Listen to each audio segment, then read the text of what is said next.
Beautiful Tales from Shakespeare by E. Nesbit. Read by Phillip Humphries. As You Like It. There was once a wicked duke named Frederick, who took the dukedom that should have belonged to his brother, sending him into exile. His brother went into the forest of Arden, where he lived the life of a bold forester, as Robin Hood did, in Sherwood Forest in merry England. The banished duke's daughter, Rosalind, remained with Celia, Frederick's daughter, and the two loved each other more than most sisters. One day there was a wrestling match at court, and Rosalind and Celia went to see it. Charles, a celebrated wrestler, was there, who had killed many men in contests of this kind. Orlando, the young man he was to wrestle with, was so slender and youthful that Rosalind and Celia thought he would surely be killed, as others had been. So they spoke to him and asked him not to attempt so dangerous an adventure. But the only effect of their words was to make him wish more to come off well in the encounter, and so to win praise from such sweet ladies. Orlando, like Rosalind's father, was being kept out of his inheritance by his brother, and was so sad at his brother's unkindness that, until he saw Rosalind, he did not care much whether he lived or died. But now the sight of the fair Rosalind gave him strength and courage, so that he did marvellously, and at last throw Charles to such a tune that the wrestler had to be carried off the ground. Duke Frederick was pleased with his courage, and asked the boy his name. "My name is Orlando, and I am the youngest son of Sir Rowland de Boys," said the young man.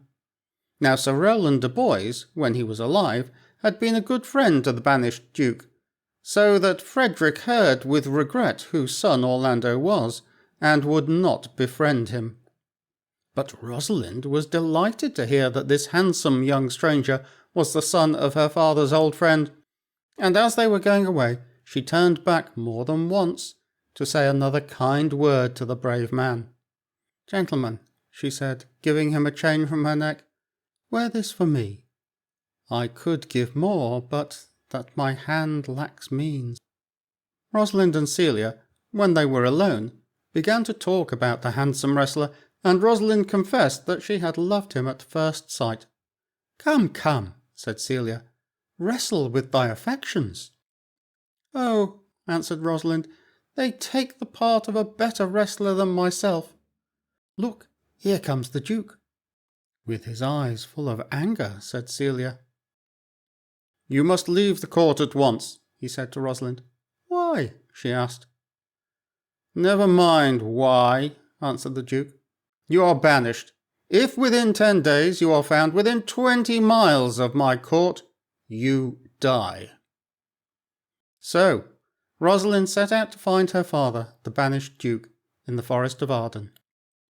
Celia loved her too much to let her go alone, and as it was rather a dangerous journey, Rosalind, being the taller, dressed up as a young countryman, and her cousin as a country girl, and Rosalind said that she would be called Ganymede, and Celia Aliena. They were very tired when at last they came to the forest of Arden, and as they were sitting on the grass, a countryman passed that way, and Ganymede asked him if he could get them food. He did so, and told them that a shepherd's flocks and the house were to be sold. They bought these, and settled down as shepherd and shepherdess in the forest.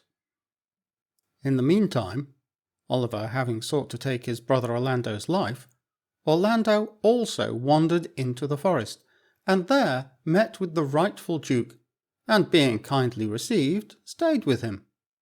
Now Orlando could think of nothing but Rosalind, and he went about the forest carving her name on trees, and writing love sonnets, hanging them on the bushes, and there Rosalind and Celia found them. One day Orlando met them, but he did not know Rosalind in her boy's clothes, though he liked the pretty shepherd youth, because he fancied a likeness in him to her he loved. "There is a foolish lover," said Rosalind, who hoards these woods and hangs sonnets on the trees. If I could find him, I would soon cure him of his folly." Orlando confessed that he was the foolish lover, and Rosalind said, "If you will come and see me every day, I will pretend to be Rosalind, and I will take her part and be wayward and contrary, as is the way of women, till I make you ashamed of your folly in loving her." And so, every day he went to her house, and took a pleasure in saying to her all the pretty things he would have said to Rosalind, and she had the fine and secret joy of knowing that all his love words came to the right ears. Thus many days passed pleasantly away. One morning, as Orlando was going to visit Ganymede, he saw a man asleep on the ground, and that there was a lioness crouching near, waiting for the man who was asleep to wake. For they say that lions will not prey on anything that is dead or sleeping. Then Orlando looked at the man and saw that it was his wicked brother, Oliver, who had tried to take his life. He fought with the lioness and killed her, and saved his brother's life.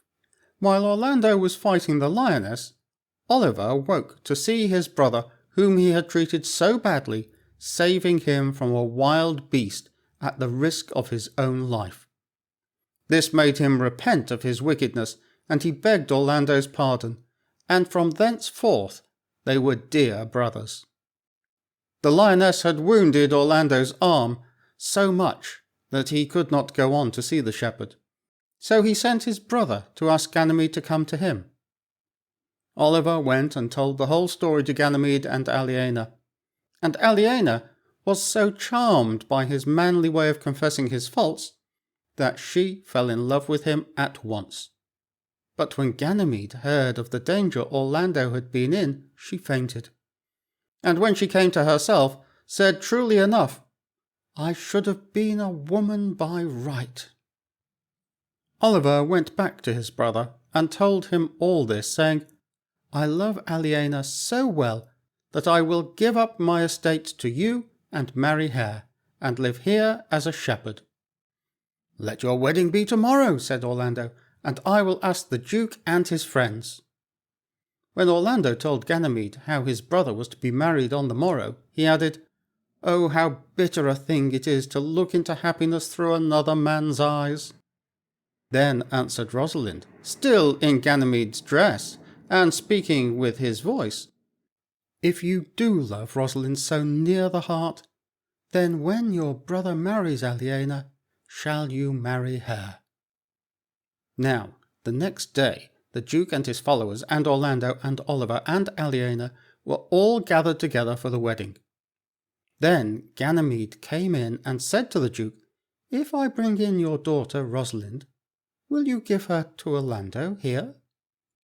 "That I would," said the Duke, "if I had all kingdoms to give with her." "And you say you will have her when I bring her?" she said to Orlando. "That I would," he answered, "were I king of all kingdoms." Then Rosalind and Celia went out, and Rosalind put on her pretty women's clothes again, and after a while came back. She turned to her father. "I give myself to you, for I am yours." "If there be truth in sight," he said, "you are my daughter." Then she said to Orlando, "I give myself to you, for I am yours." "If there be truth in sight," he said, "you are my Rosalind." "I will have no father if you be not he," she said to the Duke, and to Orlando, "I will have no husband if you be not he." So Orlando and Rosalind were married, and Oliver and Celia, and they lived happily ever after, returning with the Duke to the kingdom, for Frederick had been shown by a holy hermit the wickedness of his ways, and so gave back the dukedom of his brother, and himself went into a monastery to pray for forgiveness. The wedding was a merry one, in the mossy glades of the forest. A shepherd and shepherdess, who had been friends with Rosalind when she was herself disguised as a shepherd, were married on the same day, and all with such pretty feastings and merrymakings as could be nowhere within 4 walls, but only in the beautiful green wood.